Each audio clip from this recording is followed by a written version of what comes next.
નમસ્કાર, આપ જોઈ રહ્યા છો નેશન પ્લસ ન્યૂઝ. હું છું આપની સાથે હેતલ વગર. તારીખ 16મી ફેબ્રુઆરીએ ગુજરાતમાં સ્થાનિક સ્વરાજ્યની ચૂંટણીઓ માટેનું મતદાન યોજાશે, જેને અનુલક્ષીને ભારતીય જનતા પાર્ટી દ્વારા મહાનગરપાલિકા અને નગરપાલિકાની ચૂંટણીમાં મુહૂર્તિયાઓ નક્કી કરવા માટેની સેન્સ પ્રક્રિયા હાથ ધરી છે. આ પ્રક્રિયા પૂર્ણ થયા બાદ 29 અને 30મી જાન્યુઆરીએ ગુજરાત ભારતીય જનતા પાર્ટીની પાર્લામેન્ટરી બોર્ડની બેઠક મળશે, જેમાં મુહૂર્તિયાઓના નામ ઉપર મહોર મારવામાં આવશે. ત્યારે છોટાઉદેપુર નગરપાલિકાની ચૂંટણીને લઈને પણ ભારતીય જનતા પાર્ટી દ્વારા સેન્સ પ્રક્રિયા શરૂ કરવામાં આવી હતી.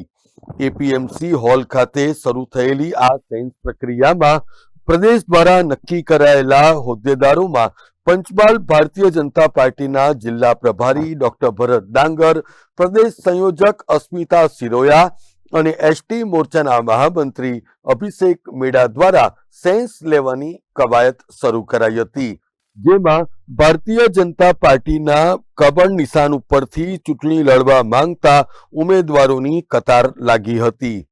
છોટાઉદેપુર નગરપાલિકા સામાન્ય ચૂંટણી માટે પ્રદેશ ભારતીય જનતા પાર્ટી તરફથી આજ રોજ નિરીક્ષક તરીકે ભરતભાઈ ડાંગર, અસ્મિતાબેન અને અભિષેકભાઈ મેડા છોટાઉદેપુર ખાતે આજે ઉપસ્થિત થયા છે અને નગરપાલિકાના વોર્ડ વાઇઝ ભારતીય જનતા પાર્ટીના ઉમેદવારોની સેન્સ પ્રક્રિયા ચાલુ છે.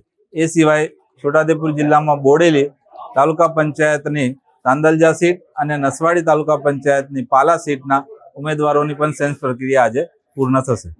Rehan Patel, Nation Plus News, Chhota Udepur.